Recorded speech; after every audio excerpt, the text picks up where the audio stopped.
Mr.FalconPunch! Hello everyone, it is your favorite kind of punch, Mr. Falcon Punch 996, the underrated king, back to bring you guys another new video. And today I'm going to be doing a pickups video for some manga, as well as a couple books I bought last month. And I meant to post this video last month, but some things happened, so I'm doing it right now today. But before I actually begin this pickups video, allow me to say one thing and one thing only, and that is, if you have not seen my anime review / recommendation for the anime series to Saitama, I highly recommend you do it right now. Otherwise, I'm gonna Falcon Punch you in the face, so you better do it. And anyways, let's begin this video. So first off, we got One Piece Volume 5, pretty good volume. Not the biggest fan of the cover. The cover is a little too goofy, happy-go-lucky, but you know, obviously, you know, Zoro right here looks pretty fucking badass, you know, as always. But you know, good volume of One Piece. You know, the conclusion of the Captain Kuro arc, as well as the beginning of the Barite arc, as well as our first introduction to Sanji. So yeah, you know, overall, good, awesome ass volume of One Piece. And now we're gonna move on to the next volume, and the next volume is One Piece Volume 6. Another pretty cool ass volume of One Piece, and the cover right here is absolutely fucking badass. I really like the cover. You know, it has this whole mafia thing going on to it. You know, Zoro looks badass, Usopp looks badass, Luffy looks badass, and Nami, she doesn't really look badass, but she looks pretty cool. And then there's like a random cat right there. The cat looks pretty cool too. And I kind of find it funny how Luffy's kind of dressed up as Sanji in the cover of this volume. But yeah, pretty good volume of One Piece. You know, continuation where the last volume left off. You know, the rest of the Barite arc, and I think it should finish either the next volume or the volume after that. But this volume contains one of my favorite moments in One Piece ever, and I'm about to show it to you right now. And that is none other than this scene. You know, the first time, you know, Zoro meets Mihawk and fights him. I mean, this scene is absolutely fucking badass. I mean, look at this scene. This scene is beautifully epic. I mean, it's amazing. I've practically reread this whole entire scene for this volume like at least 20 times right now, and I'm still not tired of it because it is just that fucking epic. I mean, I just have a mangasm every time I reread this. And if you don't know what a mangasm is, it's basically a fangasm, only more fucking manly. You know, my dick just goes off like a fucking volcano. But anyways, that's too much information, so moving on to the next volume, Soul Eater Volume 1. And this was a pretty cool ass volume of Soul Eater. I mean, I really like Soul Eater, and I always love the back covers to Soul Eater. So they're just a bunch of random drawings, but you know, they're pretty cool. And you know, in the cover here, you know, we got Blair, the sexy witch cat, we got Maka, and then we got Soul, you know, still kind of like midway weapon form, midway human form. But yeah, this is a pretty good volume of Soul Eater. Ooh, that's a nice scene. But yeah, it's a pretty good volume of Soul Eater. Lots of cool stuff. You know, this is basically an introduction to most of our main cast. And it's just, you know, all around fun. Only a lot of the action scenes are not as drawn out as they were in the anime. And that kind of has me sad because I like the action scenes. And the action scenes in the anime were, you know, a lot bigger and more epic in my opinion. So, you know, after this volume, I'm probably just going to skip ahead to where the anime left off, which is like volume 10 or 11. And I'm just going to buy the anime later on, since I prefer the beginning of Soul Eater in the anime rather than in the manga. But anyways, moving on, we got our next volume, and that is Detroit Metal City Volume 2. Fuck yeah! And just another good fucking volume of Detroit Metal City. This series is absolutely fucking hilarious, and it's just awesome. It's like, it's over the top comedy, but it is just hilariously awesome. And, you know, I highly recommend this series. I mean, I did a recommendation for this series in my last pickups video, so you should definitely check out that.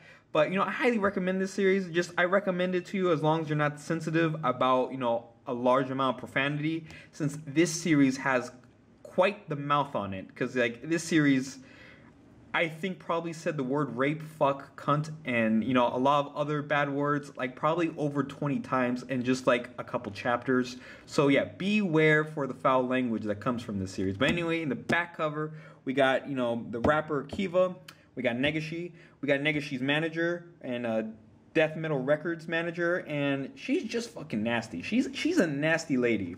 Then we got Krauser, you know, the badass dude who rapes fucking buildings and turns them on and makes them come. You know, that dude, Krauser. Then we got the capitalist pig, you know, a masochist. And then we got the lead singer to the Kintama Girls. But anyways, you know, this was just another awesome and hilarious volume of Detroit Metal City. As well as this is the volume where we get to see Krauser rape a fucking building. I mean, that's just badass, because, like, really, who in anime manga do you see rape buildings? I mean, you don't even see that kind of rape in Berserk, and Berserk's filled with all kinds of rape. But, you know, in Detroit Metal City, buildings get raped. Fuck yeah. So yeah, we're going to go through the scene step by step, and, you know, Krauser's climbing the building. Then he makes the building his own little bitch. Then he continues raping it, and then he eventually turns it on, you know, makes the light up, you know, making it get turned on, continues raping it like a total badass motherfucker, and then makes it come by, you know, letting down a huge rain of cum. And that is basically how Lord Krauser, or Mr. Krauser, whatever the fuck you want to call him, became the badass dude who rapes buildings like a boss. Plus, there's an awesome Fist of the North Star reference in this volume. You know, he spits something into this guy's mouth. His face starts, you know, twitching up and everything. And then his face blows up, and then Krauser's just walking away. So yeah, that was pretty funny. And I saved the best for last, since the last 2 volumes of manga I have for this pickups video are probably the best, or in my opinion, my favorite, since, you know, if you've been watching my videos for a while now, you probably know what manga series I'm going to start pulling up volumes for right now. And that is none other than motherfucking Dorohedoro. Go read this fucking series, please. Please, please, please. I'm on my knees right now. Like, literally, I'm on my knees. You can't see me, but I'm on my knees right now. I am begging you, go read Dorohedoro. The series is amazing. I'm going to do a recommendation for it next week, I promise, saying why you should read this series. But this series is just fucking amazing. Go read it, please, please. Or I'm gonna Falcon Punch you if you don't. I'll Falcon Dragon Punch you, man. I'll Falcon Dragon Punch you, man. You don't know what that is? Go watch my I'm Fired Up video, because I'm fired up right now, because I'm always fired up whenever I talk about motherfucking Dorohedoro. Fuck Natsu. This series has real wizards. But yeah, this was another good volume of Dorohedoro. Really awesome. A lot of cool things happen. Some of my favorite moments in Dorohedoro happened in this volume, as well as the whole baseball thing.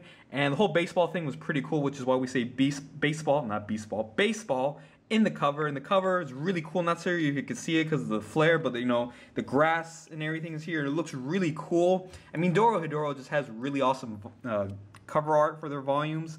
And like, there's Fujita, who's kind of like our series Usopp, and there's Ibesu, who's just awesome. She's kind of like our brain dead comedic character, but she could also be extremely badass when she wants to be. And she's right there, even though I didn't notice her at first until I actually took a closer look at this volume.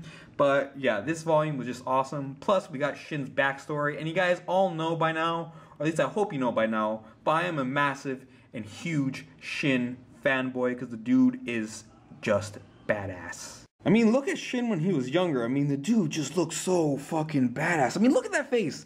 That face looks like he's ready to rape someone. I mean, fuck yeah, man. And he's not even wearing his mask, and he looks that badass. And trust me, Shin has one fucking badass mask, but, you know, even without his mask, he looks fucking badass. I mean, look at that face. That face scares the fuck out of me, but still, it is so badass. You know, Shin is one of those few manga characters that are just so badass, it's fucking scary. And not that many manga characters could do it, but, you know, Shin does it with freaking ease. Also in this volume, we are introduced to the world's most badass cockroach, Johnson. Shocking. Then we have the whole baseball thing, and the baseball thing's pretty cool, as well as really funny, and also, you know, again, really badass, because, you know, Dorohedoro is just a series filled with badassery. And one of my favorite scenes happens in this volume, and that is when Ibesu turns into a fucking dinosaur. Only in Dorohedoro will you see little girls turn into fucking badass dinosaurs, and that is why I love this series so much, because this is just fucking awesome. Look at this. She's a little girl. She just turned into a fucking dinosaur and murdered that guy. Like, it was no fucking problem. I mean, Dorohedoro for the fucking win. Precious. Anyways, it's time to stop fanboying over Volume 4, because now it's time to talk about Volume 5. And Volume 5, in the beginning right here, we got Noi, and this is a girl.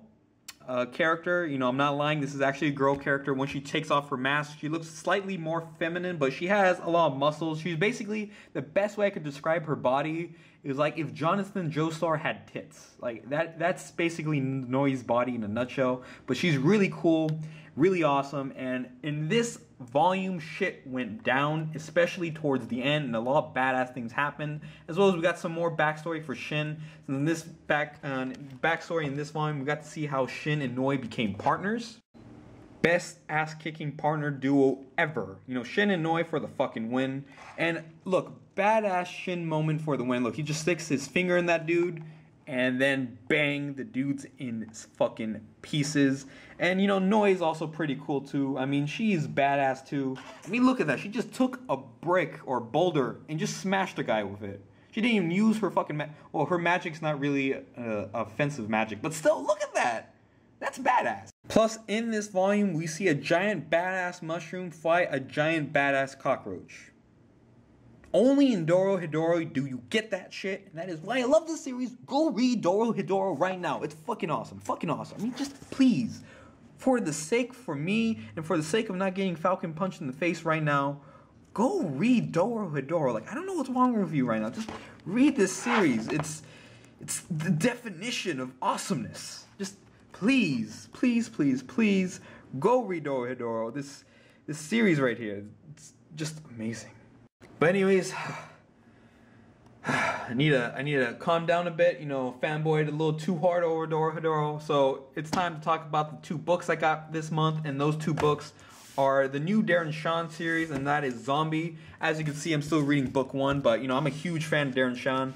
Really like his books. I don't really read that many books because, you know, comics and manga's where it's at, but you know, really do love Darren Shan books. You know, I have like the whole entire Cirque du Freak series, as well as the Lauren Krebsley story arc series, as well as his other books such as, you know, Demonata, Thin Executioner, and this is just another book series by him, so I'm super excited to read it, super pumped, really liking it. And you know, it's Darren Shan's take on zombies, and that's fucking awesome because, you know, he did a really good job with vampires and demons, so I can't wait to see what he does with zombies. And yeah, you know, Darren Shan for the fucking win. I mean, I love his you know, stories. They're just awesome. And yeah, I'm Mr. Falcon Punch 996. Like, comment, subscribe, and subscribe to the Supernovas, as well as check out motherfucking Dorohedoro. If you haven't done it already, expect a Falcon Punch coming your way, because, you know, I'm gonna make it, you know, super powerful today. It's gonna be a super duper Dragon Falcon Punch Nakama bullshit power up shit. You know, it's just gonna hit you in the face and you're gonna get destroyed. You know, some crazy shit's gonna happen because I'm feeling fucking fired up today. So yeah, I'm Mr. Falcon Punch 996. Like, comment, subscribe, as well as leave your comments down below and let me know what you thought of this video. And I'll see you guys next time. Peace out, motherfucker.